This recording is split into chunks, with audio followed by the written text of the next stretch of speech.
नमस्कार दोस्तों, राधे राधे। हर हर महादेव दोस्तों।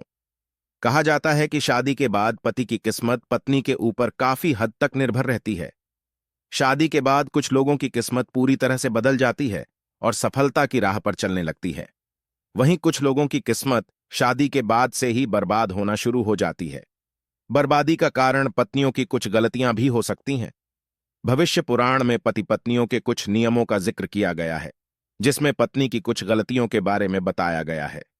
अगर पत्नी शादी के बाद कुछ गलती करती है, उसका सीधा असर उसके पति पर और उसकी किस्मत पर पड़ता है। अगर आप पति के साथ भोजन करती है तो यह वीडियो जरूर देखिएगा। तो दोस्तों, चलते हैं और सुनते हैं गुरुजी से कि वो क्या कहते हैं इसके बारे में। नमस्कार दोस्तों, स्वागत है आप सभी का एक बार फिर से। दोस्तों, सच्ची श्रद्धा से कमेंट में जरूर लिखें, हर हर महादेव, राधे राधे। दोस्तों, आपने यह कहावत सुनी होगी कि हर सफल इंसान के पीछे एक औरत का हाथ होता है। यह कहावत यूं ही नहीं कही गई है। दरअसल हिंदू पुराण में भी पति की सफलता के पीछे पत्नी को ही अहम कारण माना गया है। कई मामलों में तो पति की तरक्की भी रुक जाती है, इसलिए शादी के बाद पत्नी को कुछ कायदों का ध्यान रखना चाहिए। तो चलिए जानते हैं ऐसे नियम कायदों के बारे में जो पत्नी को जरूर पालन करने चाहिए। लेकिन उससे पहले आपसे रिक्वेस्ट है कि अगर आपने हमारे चैनल को अभी तक सब्सक्राइब नहीं किया तो जल्दी से सब्सक्राइब कर लीजिए। दोस्तों, पत्नी की ये 5 गलतियां पति को बर्बाद कर सकती हैं। पहली गलती, सुबह देर से उठना। कोई भी पत्नी अगर सुबह सूर्योदय के बाद भी बिस्तर पर सोती रहती है तो वहां काफी मात्रा में नकारात्मक ऊर्जा पैदा होती है। ऐसा कहा भी जाता है कि देर से उठने वाली महिलाओं के पति को हमेशा दुर्भाग्य का सामना करना पड़ता है। इस ऊर्जा का सीधा प्रभाव पति के सौभाग्य पर पड़ता है और पूरा दिन बेकार जाता है। इसीलिए पत्नी को हमेशा सूरज निकलने से पहले उठ जाना चाहिए। दूसरी गलती, साफ सफाई न रखना। जो महिलाएं अपने घर की साफ सफाई नहीं करती तथा जिनके कमरे से बदबू आती है, वहां दरिद्रता को आने में देर नहीं लगती। यथार्थ पति की कमाई पर भी असर होने लगता है। माना जाता है जो महिला गंदगी रखती है उसके पति का खर्च ज्यादा होता है। इसलिए पत्नी को घर और कमरे की हमेशा साफ सफाई करनी ही चाहिए। तीसरी गलती, पत्नी का रोज नहीं नहाना। जो भी पत्नी या महिला रोज नहीं नहाती है या अपने आप को साफ नहीं रखती है, वो महिला नेगेटिव एनर्जी से घिरी हुई रहती है और उसके इर्द गिर्द नेगेटिव ऊर्जाओं का भी आभास होता है। दोस्तों, ऐसे में पति आलसी हो जाता है और उसे काम में या किसी भी चीज में मन ही नहीं लगता। चौथी गलती, पत्नी का लड़ना और कटु वचन बोलना। अगर महिला अपने पति से हर बात पर लड़ती है या झगड़ती है तो पति का माइंड डाइवर्ट हो जाता है, जिसका असर उसके काम और व्यवहार पर भी दिखता है। पांचवीं गलती, खाने में भेदभाव करना। जो कोई भी महिला अपने पति को खुशी मन से या तहेदिल से खाना नहीं खिलाती, उसके पति की बर्बादी वहीं से शुरू हो जाती है। वहीं दोस्तों, भोजन करने से पहले 5 अंक, 2 हाथ, 2 पैर और मुख, इनको अच्छी तरह से धोकर ही भोजन करना चाहिए। भोजन से पहले अन्न देवता तथा अन्नपूर्णा माता का ध्यान करके उनको धन्यवाद करके बोलना चाहिए कि सभी भूखे प्राणियों को भोजन प्राप्त हो, और ईश्वर से ऐसी प्रार्थना करने के बाद ही भोजन की शुरुआत करनी चाहिए। भोजन बनाने वाली महिलाओं को स्नान करके ही शुद्ध मन से ही मंत्र जाप करते हुए रसोई घर में प्रवेश करना चाहिए और भोजन बनाना चाहिए।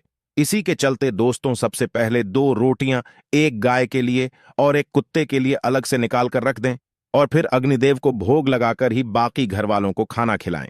दोस्तों, आपको बता दें कि भोजन के नियम में सबसे खास है भोजन करने की दिशा। भोजन पूर्वोत्तर की ओर मुख करके ही करना चाहिए। दक्षिण दिशा की ओर करके किया गया भोजन भूत प्रेतों को प्राप्त होता है।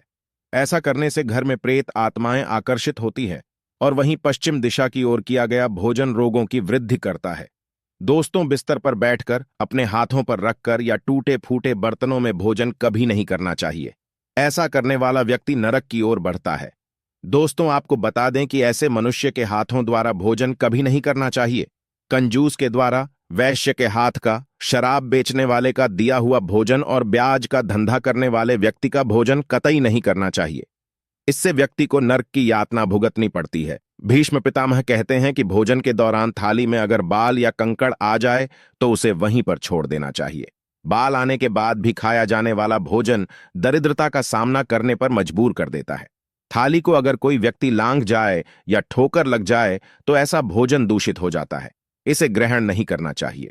दोस्तों, भीष्म पितामह ने अर्जुन को बताया कि एक थाली में जब भाई भाई भोजन करें तो वो अमृत के समान हो जाता है। ऐसे भोजन करने से धन, धान्य, स्वास्थ्य और लक्ष्मी की कभी कमी नहीं होती है। ऐसे भाई को नर्क नहीं जाना पड़ता, स्वर्ग की प्राप्ति होती है। और वही भीष्म पितामह के अनुसार पति पत्नी को एक थाली में भोजन करने को निषेध माना गया है। भीष्म पितामह के अनुसार एक ही थाली में पति पत्नी भोजन करते हैं तो ऐसी थाली को मादक पदार्थों से भरी हुई थाली माना गया है। पत्नी को पति के भोजन करने के उपरांत ही भोजन करना चाहिए, जिससे घर में सुख समृद्धि बढ़ती है और 7 जन्मों तक का साथ मिल जाता है। वहीं पतियों के लिए भी जरूरी है कि वो घर की लक्ष्मी यानी अपनी घर की औरतों का सम्मान करें, उन्हें हमेशा खुश रखें। जो व्यक्ति घर की औरतों का सम्मान नहीं करता, उनके साथ मारपीट करता है, तो ऐसी गलतियों के कारण दुर्भाग्य हमेशा पीछे ही रहेगा, जिसके कारण दोस्तों भाग्य कभी भी आपके हित में नहीं रहेगा। दोस्तों, दुर्भाग्य से बचने का उपाय भी हैं, लेकिन इसका मतलब यह नहीं है कि कर्म ना करे और उपाय के सहारे ही अपने आप को तरक्की के राह पर ले जाते रहे। दोस्तों, आपको यह बात बता दूं कि अच्छे कर्म का फल हमेशा अच्छा ही होता है। इसीलिए कोई भी अच्छे कर्म करने से आप चूकें ना। रोज सुबह उठकर सच्चे मन से बिना किसी फल की आशा करते हुए अगर गायत्री मंत्र का ध्यान करें तो इससे आपको सद्बुद्धि की प्राप्ति होगी। अपने माँ बाप तथा अपने परिवार वालों का आदर और सम्मान करें, उन्हें इज्जत दे और हमेशा खुश रखें। इससे आपकी जिंदगी में पुण्य मिलता है और बुरे समय कभी भी नहीं आता। अब जो मैं आपको बताने जा रहा हूं उसको सूर्योदय के बाद और सूर्यास्त से पहले आपको करना है। आप एक रोटी ले और उसको अपने ऊपर से घड़ी की दिशा में 7 बार घुमाना है। यह करने के बाद रोटी किसी कुत्ते या फिर किसी नदी में बहा दें, इससे दुर्भाग्य आपके पास कभी नहीं भटकेगा। हर मंगलवार और हर शनिवार को बजरंग बली की पूजा करें और बिना चूना लगाया हुआ पान चढ़ाएं और दिया जलाएं। इस पूजा के बाद हनुमान चालीसा का पाठ करें।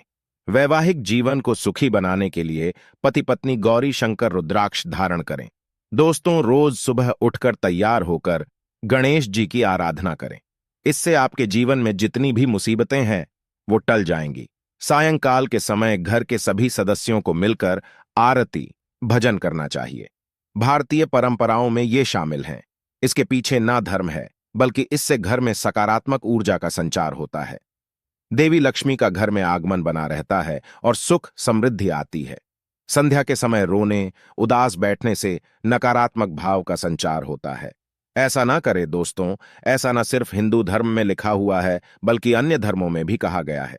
इसी के साथ ही दोस्तों, आमतौर पर बहुत सी महिलाएं से बहुत सी गलतियां होती हैं। इस बात का जरूर ध्यान रखें कि जब भी घर में पति खाना खाने के लिए बैठे, तब आपको सुंदर और सुशील और अच्छे व्यवहारों के साथ आपको पति को खाना खिलाना चाहिए। लेकिन अक्सर महिलाएं क्या गलती करती हैं कि जब भी पति खाना खाने बैठते हैं, तब बहुत से घरों में पत्नियां विशेष रूप से उन्हें नई नई बातें बताती हैं और कई बार तो कड़वे वचन भी खाना खाते समय बोल देती है।